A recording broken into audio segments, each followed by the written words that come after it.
Hey guys, welcome to Devbhoomi career point. आशा करता हूँ आप सभी लोग स्वस्थ होंगे, काफ़ी अच्छी आपकी स्टडी चल रही होगी। तो देखिए दोस्तों, आप लोगों के लिए जो सीरीज मैंने शुरू की थी जनरल साइंस की, आज इसका पार्ट 30 है और इसमें भी आज जनरल साइंस के कुछ महत्वपूर्ण एमसीक्यूज आपको देखने को मिलेंगे। इस सीरीज में दोस्तों मैंने जनरल साइंस मतलब फिजिक्स, केमिस्ट्री और बायो, इनसे संबंधित या जो वनस्पति विज्ञान है, बॉटनी, सभी से संबंधित एमसीक्यूज को मैं मिक्स करके इसमें देता हूँ। और वेरी इंपॉर्टेंट ये टेस्ट सीरीज इसलिए है दोस्तों, क्योंकि चैनल पर पहले से ही उत्तराखंड जीके टेस्ट सीरीज, सामान्य हिंदी टेस्ट सीरीज और सामान्य दिन टेस्ट सीरीज के आप देख सकते हैं बहुत से वीडियोस आपको दे दिए गए हैं। आप प्लेलिस्ट में जाकर रिवीजन कर सकते हैं। बट जनरल साइंस के जो 15 क्वेश्चन इस बार कंप्यूटर और साइंस के 15 क्वेश्चन पूछे जाने हैं 5 मार्च के कनिष्ठ सहायक के एग्जाम में, आप देख लेंगे। ये क्वेश्चन जो होंगे ना जनरल साइंस के, मेरिट को वेरिएशन देने में या वेरी करने में इसका बहुत महत्वपूर्ण रोल होगा। इसलिए जनरल साइंस को आप इग्नोर ना कीजिएगा दोस्तों, क्योंकि देखिए बाकी क्वेश्चन सभी के लिए समान है, हिंदी, उत्तराखंड जीके और जीएस के। जीएस में भी हालांकि कुछ बच्चों का मैं देखता हूँ कि स्कोर कम रहता है, बट जनरल साइंस जो है ह्यूमैनिटीज वालों के लिए कहीं ना कहीं थोड़ा कठिन लगता है उनको। इसीलिए मैं बोला इस बीच आप लगातार जनरल साइंस पे थोड़ा फोकस रखें। और जनरल साइंस के देखिए 30 पार्ट अभी तक अपलोड हुए हैं और बहुत महत्वपूर्ण एमसीक्यूज आपको हर पार्ट में मिलेंगे। आप लोग देख लेना, इस सीरीज को फॉलो करना, ठीक है। तो चलिए अब ज़्यादा समय न बिताते हुए शुरू करेंगे आज जनरल साइंस का पार्ट 30। और पहला क्वेश्चन आपका है, थर्मस फ्लास्क में लंबे समय तक तरल गर्म या ठंडा रहता है क्योंकि ऊष्मा की कोई हानि या प्राप्ति नहीं होती, इसको क्या कहा जाता है? क्वेश्चन ये पूछ रहा है। यानी कि थर्मस फ्लास्क में जो चीज़ें होती हैं ना, इसको क्या बोलते हैं? तो आपको पता होगा दोस्तों, आम जनजीवन में हम देखते हैं थर्मस का हम यूज करते हैं, विंटर में हम ज़्यादा यूज करते हैं। थर्मस फ्लास्क में चाय वगैरह रखते हैं हम, दूध वगैरह रखते हैं गर्म, जो कि लंबे समय तक गर्म रहता है। ऐसे थर्मस में ठंडा चीज़ भी अगर आप डालेंगे तो वो लंबे समय तक ठंडा रहता है। रीज़न ये होता है कि जो थर्मस फ्लास्क होता है ना, ऐसा थर्मस होता है, आपने देखा होगा, ये 2 लेयर से बना होता है, ठीक है। ये अंदर का लेयर होती है और ये बाहर की लेयर होती है, और इसके बीच में जो प्लेस होता है वो वैक्यूम होता है, यानी कि निर्वात, यहाँ की हवा निकाल दी जाती है, जिससे कि ऊष्मा का न तो संचालन होता है न ही संवहन या विकिरण होता है। यानी कि ऑप्शन ए और बी बोथ हो जाएगा इसका आंसर, ऑप्शन सी इसमें सही उत्तर है, ठीक है। दोनों कंडीशन से बच जाता है उसमें रखा हुआ लिक्विड, इसीलिए अगर वो गर्म है तो कुछ समय तक वो गर्म ही रहेगा, और अगर वो ठंडा है तो कुछ समय तक वो ठंडा ही रहेगा, ठीक है। ध्यान रखेंगे, वेरी इंपॉर्टेंट क्वेश्चन, क्योंकि ऊष्मा का क्षय नहीं होता है, ऊष्मा की हानि नहीं होती है इसमें। अगला क्वेश्चन है, इनमें से किस पदार्थ में कैल्शियम विद्यमान है? तो बताना कौन सा मटेरियल जिसमें आपको कैल्शियम मिलेगा। तो बहुत सिंपल है क्वेश्चन, राइट आंसर है ऑप्शन सी, जिप्सम। जिप्सम में दोस्तों आपका 23.3% कैल्शियम होता है, ठीक है। और जिप्सम जो होता है ना, अगर एक निश्चित तापमान की मैं बात करूँ 120 डिग्री के आसपास अगर जिप्सम को हम गर्म करते हैं तो जिप्सम चेंज हो जाता है आपका पीओपी में। पीओपी जो हम घर में पुट्टी के रूप में यूज करते हैं, प्लास्टर ऑफ पेरिस इसको कहा जाता है। कभी कभी किसी को चोट लग जाती है तो डॉक्टर हड्डी जोड़ने के लिए प्लास्टर लगाता है, उसमें भी पीओपी होती है। और स्कूलों में ब्लैक बोर्ड में जो हम चौक से लिखते थे उसको भी पीओपी कहते हैं, ठीक है। तो POP mean plaster of Paris, और जिप्सम में होता है कैल्शियम। चलिए आगे बढ़ेंगे अगले क्वेश्चन की तरफ। देखिए इनमें से कौन सा सही सुमेलित नहीं है पूछ रहा है, नॉट करेक्टली मैच्ड बोल रहा है। बहुत ध्यान से देखना आपने, बहुत अच्छा क्वेश्चन है, ठीक है। तो राइट आंसर हो जाएगा इसका, देखिए सिल्वर ब्रोमाइड, कृत्रिम प्रकाश संश्लेषण, पहला ही ऑप्शन इसमें गलत है दोस्तों, ठीक है। सिल्वर जो ब्रोमाइड होता है ना, इसका प्रयोग होता है फोटोग्राफी में, फोटोग्राफी में यूज होता है सिल्वर ब्रोमाइड का। सिल्वर आयोडाइड जो होता है कृत्रिम वर्षा, अगर कहीं पर आर्टिफिशियल रेन करवानी है तो उसके लिए सिल्वर आयोडाइड की रॉकेट ऊपर छोड़ जाते हैं वायुमंडल में। चाइना ने एक बार किया था, आपने देखा होगा, ठीक है। कई बार हमारे और जगह भी हमको न्यूज में सुनने में आता है, चाइना बारिश को रोक भी देता है और बारिश करवाता भी है। और ऐसे देखिए लिथियम बाइकार्बोनेट जो है गठिया के उपचार में इसका प्रयोग किया जाता है, बिल्कुल सही है। दूध का मैग्नीशिया जो होता है ये प्रति अम्ल होता है, बिल्कुल सही है, ठीक है, जिसको बोलते हैं मिल्क ऑफ मैग्नीशिया। ये आपका एंटी एसिड होता है, क्योंकि देखा होगा ना जो गैस के पेशेंट होते हैं उसको डॉक्टर एक सफ़ेद टॉनिक से पीने को देता है, एंटी एसिड की होती है, वो डाइजीन करके ज़्यादा फेमस है मार्केट में, तो ये एक एंटी एसिड होता है। चलिए आगे बढ़ेंगे, इनमें से कौन सा सही सुमेलित नहीं है? फिर से नॉट करेक्टली मैच्ड बताना आपने। तो सबसे पहला है देखिए अलवणीकरण, तो समुद्री जल, ठीक है। कौन सा सही सुमेलित नहीं है? इसमें भी नहीं है पूछ रहा है, हाँ ठीक है, समुद्री जल बिल्कुल सही है। प्रतिलोम परासरण जो होता है ये पेयजल के लिए होता है, बिल्कुल सही है। इसके अलावा देखिए विकृतीकरण, ये प्रोटीन का होता है, बिल्कुल सही है। पाश्चुरीकरण, चाय, ये गलत हो गया भाई, ये तो साफ पता चला है। पाश्चुरीकरण जो मेथड होते हैं ना, ये यूज होते हैं दूध के संरक्षण के लिए, ठीक है। दूध को पाश्चुरीकृत किया जाता है ना, जो बाजार से हम दूध लाते किसी भी कंपनी का पैकेट वाला, इतने लंबे समय तक सर्वाइव कैसे करता है वो? क्योंकि दूध में जो रोगाणु होते हैं या जो भी जीवाणु होते हैं ना, इनको नष्ट करने के लिए इसको 62 डिग्री सेल्सियस पर 30 मिनट तक गर्म करके फिर ठंडा किया जाता है। एंड इसी मेथड को कहा जाता है पाश्चुरीकरण। पाश्चुरीकरण इसको इसलिए बोलते हैं क्योंकि सबसे पहले इसका प्रयोग एक वैज्ञानिक थे लुई पाश्चर, उन्होंने किया था, ठीक है। चलिए आगे बढ़ेंगे अगले क्वेश्चन की तरफ। इनमें से कौन सा एक शाकनाशक का उदाहरण है? शाकनाशक मतलब जो आपने देखा होगा ना, जो खेती करते हैं। अब मैं तो देखता हूँ, अमूमन गाँव से बिलोंग करता हूँ, आप लोगों ने भी देखा होगा खेतों में हमारा क्या होता है, जैसे धान गेहूं कुछ बोना होता है हमको, खेत अगर हम जुताई करके छोड़ देते हैं तो कुछ हमारे शाक उगाते हैं उसमें, यानी कि जिसको हम खरपतवार कहते हैं कृषि की भाषा में। खरपतवार को नष्ट करने के लिए इनमें से कौन सा केमिकल हम यूज करेंगे, ये क्वेश्चन में पूछा जा रहा है। तो राइट आंसर है इसका ऑप्शन है सोडियम क्लोरेट होता है। ठीक है, ऑप्शन है इसमें बिल्कुल सही उत्तर है। देखिए सोडियम क्लोरेट एक शाकनाशक होता है, ध्यान रखेंगे। और बिना चाहे खेत में जो भी हमारे घास फूस जो भी खरपतवार उगता है इसको ये नष्ट कर देता है। ठीक है, वेरी इंपॉर्टेंट क्वेश्चन है, अच्छे से याद रखिएगा। चलिए आगे बढ़ेंगे। गैस जो धान के खेत से उत्सर्जित होती है तथा भूमि के तापमान में वृद्धि करती है। तो मैंने कल ही आपको एक वीडियो में बताया था, जो हमारी ग्रीन हाउस गैसें होती है उसमें उसका जो ट्रिक था वो था मीना का जलवाओ।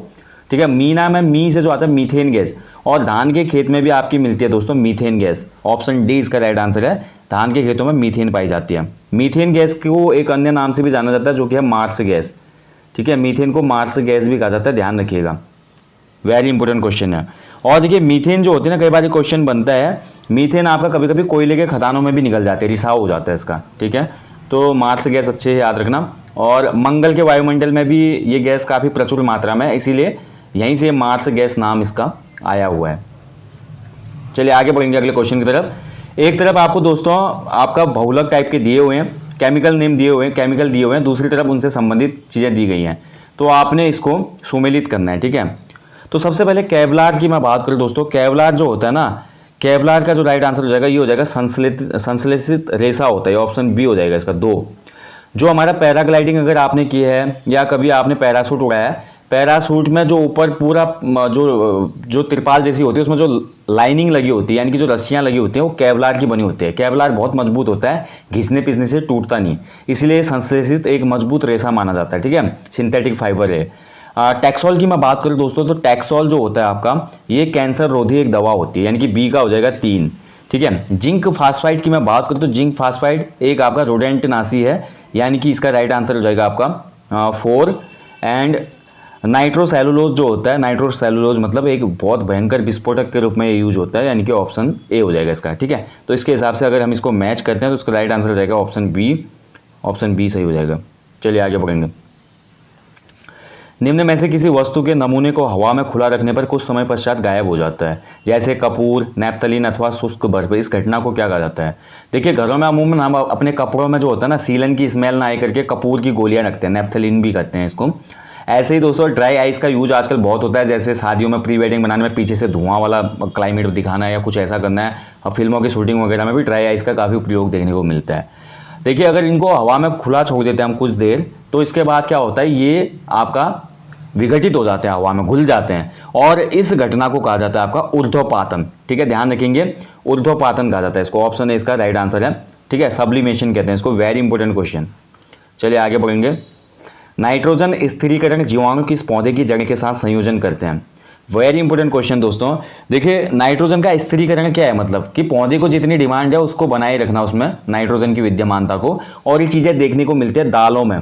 दालों की जो पौधों की जड़ें होती है ना, इन जड़ों में गांठें होती है दोस्तों, और इन जड़ों की गांठों में एक बैक्टीरिया होता है जिसको राइजोबियम बैक्टीरिया कहते हैं। ये राइजोबियम बैक्टीरिया जो होता है ना, ये नाइट्रोजन का स्थिरीकरण करता है दाल के पौधे में। वेरी इंपॉर्टेंट क्वेश्चन है, बहुत अच्छे से याद रखना, दालों में पाया जाता है। चलिए आगे बढ़ेंगे। तुलसी के पौधे का औषधीय महत्व निम्नांकित उपस्थिति के कारण है।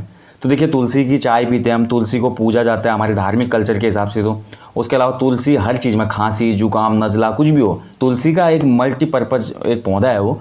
तो रीज़न क्या है, उसमें कुछ ना कुछ तो केमिकल प्रॉपर्टी होगी ना जिसकी वजह से वो काम करती है ह्यूमन बॉडी में।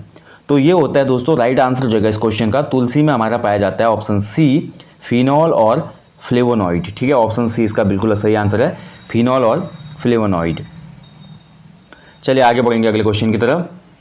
नेक्स्ट क्वेश्चन है, इनमें से किस जीव का रक्त सफ़ेद होता है? ये तो बचपन में जो जीएस की किताबें नहीं आती थी, बस अड्डे में भी मिलती थी पतली पतली। मैं पहले से बचपन से पढ़ने का बड़ा शौकीन था। बचपन में जब मुझे पॉकेट मनी मिलती थी या कहीं से भी पैसा आता था, मैं एक किताब खरीदता था जिसका नाम था चंपक। बहुत लोगों ने पढ़ी होगी चंपक किताब, उसमें कहानियाँ आती थी, क्योंकि उसमें मोबाइल वगैरह थे नहीं भाई, हम भी 90s के ही हैं। अब चंपक में पढ़ता था, उसके अलावा सरस सलील करके एक बुक आती थी, वो पढ़ता था, कहानियाँ वगैरह आती थी उसमें। उसके अलावा रेलवे और बस अड्डों में एक किताब मिलती थी जनरल सामान्य अध्ययन की 10 रुपये की, उसमें भी क्वेश्चन था उस समय। अब हमको क्या पता था एक दिन ऐसा आएगा कि इन्हीं क्वेश्चनों को पढ़ के हमको सरकारी नौकरी मिलेगी, नहीं तो उसी समय हम पारंगत हो जाते है ना। तो इनमें से देखिए जो जीव होता है सफ़ेद रक्त वाला वो होता है तिलचट्टा। ऑप्शन 20 का राइट आंसर है कॉकरोच जिसको कहते हैं। कॉकरोच के जो ब्लड होता है ना उसमें एक पदार्थ मिसिंग होता है जिसको हम जानते हैं हीमोग्लोबिन के नाम से। हीमोग्लोबिन का घटक होता है आयरन, आयरन के कारण ही हीमोग्लोबिन लाल रंग देता है ब्लड को, और तिलचट्टे के शरीर में ये होता ही नहीं, तो इसीलिए उसके ब्लड का जो कलर है वो वाइट होता है। ठीक है, ध्यान रखेंगे। चलिए आगे बढ़ेंगे। निम्न में से कौन सा पदार्थ प्रोटीन नहीं है? देखिए प्रोटीन नहीं है बोला, प्रोटीन मैंने आपको बताया ना, ह्यूमन बॉडी में जो भी सेल्स टूटती हैं उनका रिपेयर का काम होता है प्रोटीन का, तभी तो जिम वाले को ज़्यादा प्रोटीन लेने को बोला जाता है। क्यों? ताकि बॉडी बनेगी, इसकी मसल्स टूटी होती हैं, है ना। और यहाँ पर अगर हम ध्यान से देखते हैं दोस्तों, तो इनमें देखिए केस का जो बाल होता है, बाल हमारे प्रोटीन का एक एग्जाम्पल है। स्पाइडर सिल्क, लूता जो रेशम होता है स्पाइडर सिल्क, ये भी आपका प्रोटीन होता है। खुर जो होते हैं या नाखून जो होते हैं हमारे, ये भी प्रोटीन होता है। बट कॉटन कपास जो है दोस्तों, कपास एक फाइबर है, नॉट प्रोटीन। ठीक है, कपास क्या होता है? रेशा होता है जो कि सेलुलोज का बना होता है। Very important question. चलिए आगे बढ़ेंगे। मानव शरीर में निम्न में से कौन सी ग्रंथि ऐसी होती है जो अंतःस्रावी और बहिःस्रावी दोनों होती है? बहुत अच्छा क्वेश्चन है दोस्तों। कौन सी ग्लैंड्स है ह्यूमन बॉडी की जो कि दोनों तरह काम करती है? देखिए सब हाई स्कूल एनसीईआरटी के क्वेश्चन होते हैं दोस्तों, यही एग्जाम में पूछे जाते हैं और बार बार ये क्वेश्चन बनते हैं आपके। देखिए साइंस वाली सीरीज ना केवल आपके उत्तराखंड के एग्जाम के लिए जो ग्रुप सी के हैं, उसके अलावा फॉरेस्टर का अगर एग्जाम होता है, साथ ही सेंट्रल लेवल के आप एसएससी रेलवे कोई भी एग्जाम की तैयारी कर रहे हैं, वहाँ पे भी जीएस में यानी कि जनरल स्टडीज में साइंस के क्वेश्चन आपको देखने को मिलेंगे, तो वहाँ पर भी आपके लिए बेनिफिशियल है। ठीक है, तो मानव शरीर की जो हमारी दोस्तों ऑप्शन सी अग्न्याशय होती है ना, पैनक्रियाज, पैनक्रियाज अंतःस्रावी भी होती है, बहिःस्रावी भी होते हैं। ऑप्शन सी इसका बिल्कुल सही उत्तर है। ठीक है, ध्यान रखेंगे। पैनक्रियाज से दोस्तों एक बहुत इंपॉर्टेंट हार्मोन निकलता है जिसको इंसुलिन कहा जाता है। कौन सा हार्मोन? Insulin hormone. बहुत इंपॉर्टेंट है, अच्छे से याद रखना इस नाम को। और रक्त में जो शर्करा की मात्रा है ना उसको कंट्रोल करता है इंसुलिन। ठीक है, आपने देखा होगा इंसुलिन की कमी से क्या हो जाता है? मधुमेह या डायबिटीज रोग हो जाता है, इसीलिए तो डायबिटीज के जो पेशेंट होते हैं उनको इंसुलिन के इंजेक्शन लगाए जाते हैं। ठीक है, तो वेरी इंपॉर्टेंट है भैया, अग्न्याशय की जो हमारी ये कार्य प्रणाली है और साथ ही इंसुलिन का जो है स्राव करता है। चलिए आगे बढ़ेंगे। इनमें से कौन सा युग्म सुमेलित नहीं है? फिर से नहीं है पूछा, एक तरफ विटामिन है, उसके बगल में दिए हैं उसके सोर्सेज, कौन सा सही नहीं है? तो देखिए ध्यान से अगर हम देखते हैं दोस्तों, विटामिन B6 जो है धान के चोकर में, राइस ब्राउन में पाया जाता है, बिल्कुल सही है ये, इसमें कोई दिक्कत नहीं है। विटामिन B2 जो होता है ये आपका कॉड यकृत ऑयल, ये आपका दोस्तों थोड़ा यहाँ पे गलत हो जाएगा। ठीक है, विटामिन B2 मेनली या मेजरली मैं बोलूँ ये आपको मिलेगा ग्रीन वेजिटेबल्स में। ठीक है, हरी सब्जियों में ज़्यादा मिलता है vitamin B2, very important. Vitamin E जो होता है गेहूं अंकुर तेल में मिलता है, बिल्कुल सही है। और विटामिन के जो होता है अल्फा से भी प्राप्त किया जाता है, बिल्कुल सही है। यानी कि जो कॉड यकृत ऑयल होता है ना, ये मछलियों के लीवर से प्राप्त होता है और ये विटामिन ए और डी का प्रबल स्रोत होता है। Cod liver oil vitamin A और डी का, ना कि B2 का। ठीक है, विटामिन को थोड़ा पढ़ लेना आप, क्वेश्चन हमेशा बनते हैं यहाँ से दोस्तों। एंजाइम के संदर्भ में निम्न में से कौन सा कथन सही है या है? एंजाइम देखिए विटामिन, प्रोटीन, एंजाइम, हार्मोन, ये बहुत महत्वपूर्ण एलिमेंट्स हैं ह्यूमन बॉडी में जो कि हर बार एग्जाम में भी बनते हैं और इन्हीं पे ज़्यादातर चैप्टर बेस्ड होते हैं हमारे। ठीक है, तो एंजाइम क्या होते हैं? एंजाइम हमने पढ़ा है, एंजाइम जैव उत्प्रेरक होते हैं। ये तो सबसे पहला जो है दोस्तों, ये बिल्कुल सही स्टेटमेंट है, ये तो मुझे अभी भी याद है, हाई स्कूल में ये सबसे पहला स्टेटमेंट था हमारा। एंजाइम जो होते हैं ये जैव उत्प्रेरक होते हैं। जीवों और पौधों में होने वाली जो भी क्रियाएँ होती हैं, अभिक्रियाएँ होती हैं, उनके वेग को कंट्रोल भी करते हैं, चेंज भी करते हैं। ठीक है, और एक प्रकार के प्रोटीन भी होते हैं एंजाइम, ध्यान रखना है। और दूसरा देखिए, वे शरीर में उसी स्थान पर अपना कार्य करते हैं जहां पर वे उत्पादित होते हैं। ठीक है, तो यानी कि ये भी बिल्कुल सही है, वहीं पे काम करेगा एंजाइम जहां पे उत्पादित होता है। Very important question. तो हर जो प्रोसेस है या जहां पर भी जो जैविक क्रिया होने हैं उसके लिए एक विशेष एंजाइम निश्चित होता है, और इसीलिए दोस्तों इसका आंसर हो जाएगा ऑप्शन सी, बोथ 1 और 2, एंड ये राइट आंसर है, बिल्कुल सही है। 1 और 2 दोनों सही है। माँ का दूध नवजात को लगभग संपूर्ण आहार प्रदान करता है, किंतु इसमें निम्न में से किसका अभाव होता है? बड़ा अच्छा क्वेश्चन है। देखिए हमको बचपन से हमने पढ़ा था दूध संतुलित आहार होता है। माँ का दूध भी बहुत इंपॉर्टेंट होता है नवजात शिशु के लिए, लेकिन देखिए जो दूध होता है ना, माँ का दूध है या जो दूध हम कंज्यूम करते हैं, उस दूध में calcium, phosphorus, magnesium, potassium, sodium, zinc आदि सभी जो हमारे होते हैं एलिमेंट्स वो पाए जाते हैं, मिनरल्स पाए जाते हैं। उसके अलावा प्रोटीन होता है उस दूध में, ठीक है। बट कुछ कुछ चीज़ें इसमें आपके मिसिंग होते हैं, जैसे कि इस क्वेश्चन के हिसाब से इसमें आयरन मिसिंग होगा। ऑप्शन ए इसका राइट आंसर है, इसमें से आयरन नहीं होगा। इसके अलावा कुछ विटामिन भी इसमें मिसिंग होते हैं, इसीलिए मिल्क को बैलेंस फूड अब कैटेगरी में रखना उचित नहीं होगा, ठीक है। बचपन में तो हम पढ़ते थे दूध एक संपूर्ण आहार है, बट नहीं होता, उसमें भी बहुत सी चीज़ें मिसिंग होती हैं। यहाँ पर क्वेश्चन हो जाएगा इसका ऑप्शन ए आयरन। चलिए आगे बढ़ेंगे। मानव गतिविधियों से परिवर्तित पर्यावरण क्या कहलाता है? बहुत इंपॉर्टेंट क्वेश्चन, मुझे पता नहीं क्यों लग रहा है क्वेश्चन आपका एग्जाम में बन सकता है। मानव देखिए जो गतिविधियां करता है उससे अगर पर्यावरण में कोई चेंज आ जाता है, ह्यूमन एक्टिविटीज से कोई भी मॉडिफिकेशन होता है एनवायरनमेंट में, तो इसको क्या कहा जाता है? इसके लिए क्या है एक वर्ड? तो इसको कहा जाता है दोस्तों, बहुत इंपॉर्टेंट क्वेश्चन है, ऑप्शन बी एंथ्रोपोजेनिक एनवायरनमेंट कहा जाता है इसको, ठीक है। ऑप्शन बी इसमें राइट आंसर है। मानव गतिविधियों से परिवर्तित पर्यावरण को एंथ्रोपोजेनिक पर्यावरण कहा जाता है, क्योंकि देखिए मनुष्य काफ़ी प्रदूषण उत्पन्न करता है। आपने देखा होगा मनुष्य जो भी प्रदूषण उत्पन्न करता है, भले वाटर के रूप में हो, उसके अलावा धुएं के रूप में, कोई भी प्रदूषण मानव द्वारा जो किया जा रहा है उसको एंथ्रोपोजेनिक पॉल्यूशन कहा जाता है, ठीक है, ध्यान रखेंगे। और इससे आपको पता है दोस्तों मानव जीवन पे बहुत नेगेटिव इम्पैक्ट पड़ता है, और इसी गतिविधियों से बना हुआ पर्यावरण कहलाता है anthropogenic environment. Very important question है, अच्छे से याद रखना दोस्तों, ठीक है। चलिए अगला क्वेश्चन है, इनमें से कौन सा वायु प्रदूषण के जैविक सूचक का प्रसिद्ध उदाहरण है? ये क्वेश्चन हमेशा आपका रिपीट होगा, आप देखना उत्तर प्रदेश पीसीएस प्री देखो, उत्तराखंड का देख लो, अन्य स्टेट का देख लो, कहीं पे भी ये क्वेश्चन जरूर आपका रिपीट होता है। वायु प्रदूषण का जो हमारा नेचुरल इंडिकेटर होता है वो क्या होता है? यानी कि किसी क्षेत्र में अगर वायु प्रदूषण हो रहा होगा ना, नेचुरली एक चीज होती है जो बता देती है कि यहाँ पे पॉल्यूशन हो रहा है, और ये होता है लाइकेन्स। ऑप्शन ए इसका राइट आंसर है। लाइकेन जो होते हैं ना दोस्तों, ये कवक और शैवाल के मिश्रण से बने होते हैं। यानी कि जिस प्लेस पे ज़्यादा लाइकेन होंगे, जिस इकोसिस्टम में बोल सकते हैं जहाँ का पर्यावरण है, वहाँ पर अगर लाइकेन्स की मौजूदगी ज़्यादा है तो वहाँ पर पॉल्यूशन उतना ही कम है। और किसी क्षेत्र विशेष में, मान लीजिए उत्तराखंड का कोई जंगल है, वहाँ पर लाइकेन्स की संख्या बहुत जल्दी से घट रही है, इसका मतलब वो एरिया भी पॉल्यूशन की जद में आ चुका है। यानी कि लाइकेन्स एक नेचुरल इंडिकेटर है पॉल्यूशन को मेंशन करने का। वेरी इंपॉर्टेंट क्वेश्चन है दोस्तों, हमेशा बनता है, सरल क्वेश्चन है, रिपीटेड है, बट याद रखना एक नंबर नहीं तो गलती हो सकती है, ठीक है। चलिए आगे बढ़ेंगे। बस क्वेश्चन इतने ही है दोस्तों आज के इस सेशन में। बाकी आगे बढ़ने से पहले दोस्तों कल से आपकी टेस्ट सीरीज शुरू होने वाली है, इसमें आपको एक टेस्ट डेली मिलेगा, ठीक है। किसी भी टाइम हम दे देंगे, मैं सोच रहा हूँ मॉर्निंग 7 बजे में आपको टेस्ट दे दिया जाएगा, और आप उस टेस्ट को कभी भी अटेम्प्ट कर सकते हैं अपने टाइम के हिसाब से। ऐसा नहीं होता कि उसी समय अटेम्प्ट करना है। टेस्ट अपलोड हो गया तो आप अपने टाइम के हिसाब से उसको दिन में करिए, रात में करिए, कल करिए, परसों करिए, कभी भी करिए, आप अपने हिसाब से उसको अटेम्प्ट कर सकते हैं, ठीक है। तो ये प्रैक्टिस सेट 10 प्रैक्टिस सेट आपको मिलने हैं एप्लीकेशन स्टोर पे। अगर इनरोल नहीं किया अभी तक तो कर लीजिए, इस वीडियो के डिस्क्रिप्शन बॉक्स में लिंक है उसका, आप एज ए स्टूडेंट रजिस्टर करना है एप्लीकेशन डाउनलोड करके, फिर स्टोर में जाइएगा, वहाँ पे आपको एक टेस्ट सीरीज दिख जाएगी। मात्र 49 रुपीज़ की है, बहुत नॉमिनल प्राइस में, और पूरे नए पैटर्न पे कनिष्ठ साइकिल, जिसमें 15 क्वेश्चन जनरल साइंस और कंप्यूटर के, बाकी जो भी सेक्शन वाइज वहाँ पे दिया हुआ था सिलेबस में, उसी के आधार पर टेस्ट सीरीज बन रही है। तो बहुत अच्छा आपको प्रैक्टिस हो जाएगी एग्जाम से पहले। कल से शुरू होगी और अगले 10 दिन तक चलेगी, 2 मार्च को ये समाप्त हो जाएगी।